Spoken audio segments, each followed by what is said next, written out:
Coba ingat-ingat perasaan ini sebentar. Kamu lagi di sebuah acara, atau mungkin cuma rapat yang agak lama, dan kamu merasa baterai sosialmu sudah sisa 1%.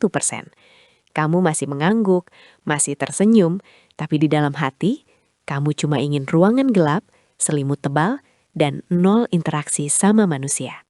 Lama banget aku mikir kalau ini adalah sebuah kekurangan.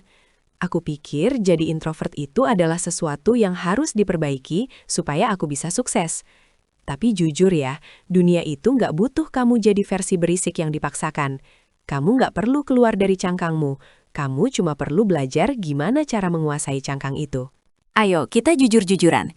Dunia kita sekarang terobsesi banget sama budaya hustle dan siapa yang paling vokal di ruangan. Kita sering dikasih tahu, kalau mau maju, kita harus pintar promosi diri dan jago ngomong. Kalau kamu pernah merasa ketinggalan dalam hidup cuma karena kamu lebih suka dengerin daripada ngomong, atau karena kamu butuh waktu 3 hari buat pulih setelah 1 malam nongkrong, aku paham banget. Aku pernah bertahun-tahun merasa kayak lagi lari maraton sambil gendong tas isi batu, sementara orang lain lari tanpa beban. Tapi ini kuncinya, introvert itu bukan berarti nggak punya skill sosial. Ini cuma soal cara yang berbeda dalam mengolah energi. Saat dunia lagi sibuk teriak, kamu lagi mengamati. Saat mereka lagi asyik ngomong, kamu lagi berpikir.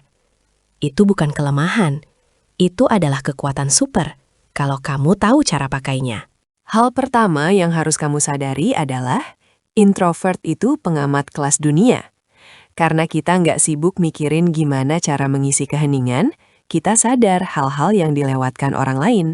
Kita sadar perubahan nada bicara seseorang, detail kecil di sebuah proyek, atau masalah tersembunyi yang mau meledak. Cara pakainya. Dalam kerjaan atau hubungan, berhenti minta maaf karena jadi si pendiam. Sebaliknya, jadilah orang yang bicara paling terakhir. Saat kamu menunggu, kamu mengumpulkan semua data. Begitu kamu akhirnya bicara, kata-katamu punya bobot 10 kali lipat, karena emang ada isinya. Di rapat atau tongkrongan berikutnya, nggak usah pusing pengen jadi yang pertama ngomong. Dengerin aja dulu. Incar buat kasih satu pendapat yang berkualitas banget di akhir. Satu komentar yang akurat selalu lebih baik daripada 10 menit omong kosong. Kita semua pernah melakukannya. Kita bilang iya buat 3 janji di satu akhir pekan cuma karena merasa nggak enak. Terus pas hari Sabtu tiba, kita merasa beban berat banget dan mikir, aku nggak sanggup berangkat. Terus muncullah yang namanya introvert hangover. Kamu merasa loyo, gampang marah, dan jujur aja kayak agak depresi. Itu bukan karena kamu antisosial, tapi karena kamu overstimulated, terlalu banyak stimulasi. Langkah nyatanya, kamu harus memperlakukan energimu kayak saldo rekening. Kamu nggak bisa belanja kalau nggak ada saldonya. Mulai jadwalin blok pemulihan. Kalau kamu ada acara besar di hari Jumat, hari Sabtu pagi itu waktu me time yang nggak bisa diganggu-gugat. Tanpa HP, tanpa rencana. Berhenti menganggap ini sebagai sembunyi. Anggap ini sebagai isi bensin. Mobil Ferrari aja nggak bisa lari 24 jam tanpa masuk pit stop. Apalagi kamu. Introvert biasanya benci basa-basi. Rasanya kayak palsu kan?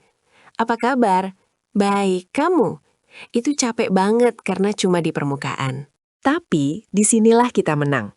Kerja mendalam dan koneksi mendalam. Daripada berusaha kenal sama 100 orang secara biasa aja, fokus buat kenal 3 orang secara mendalam. Daripada ngerjain 10 proyek sambil lalu, pilih satu hal yang butuh fokus tinggi. Kondisi fokus total itu, disitulah tempat mainnya introvert. Strateginya, cari zona deep work kamu. Mungkin jam 6 pagi sebelum dunia bangun, atau jam 10 malam pas semuanya udah sepi. Kasih izin diri kamu buat menghilang. Pasang HP di mode jangan ganggu, dan fokus ke satu skill atau proyek.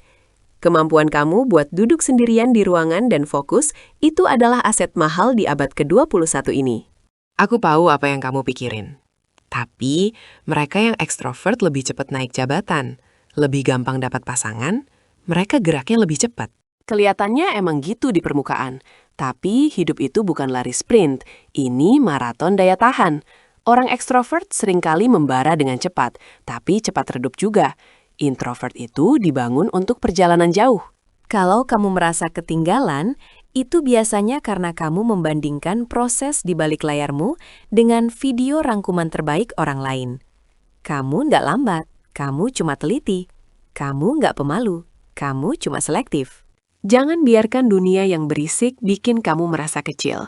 Banyak pemikir, kreator, dan pemimpin hebat, mulai dari Albert Einstein sampai Keanu Reeves, sukses justru karena mereka adalah seorang introvert. Dengerin, kamu nggak perlu jadi orang yang luas buat bisa sukses. Kamu cuma perlu jadi diri kamu sendiri, versi terbaik. Yuk, kita ringkas. Amati dulu. Diamnya kamu adalah fase pengumpulan data. Jaga baterai. Jadwalkan waktu istirahatmu seolah itu rapat penting senilai 1 miliar. Fokus pada kualitas, bukan kuantitas. Fokus ke skill yang mendalam dan hubungan yang tulus. Ini tantangan buat kamu malam ini. Ambil waktu 30 menit. Tanpa HP, tanpa musik, tanpa orang lain. Duduk aja sama pikiranmu sendiri. Tulis satu hal yang sebenarnya bikin kamu bangga sama diri sendiri. Bukan apa yang dunia mau dari kamu, tapi apa yang kamu suka dari kekuatan diamu itu. Kamu bisa. Kita jalanin ini bareng-bareng. Kalau video ini ngena di hati kamu, coba tulis di kolom komentar satu kemenangan kecil kamu sebagai introvert akhir-akhir ini.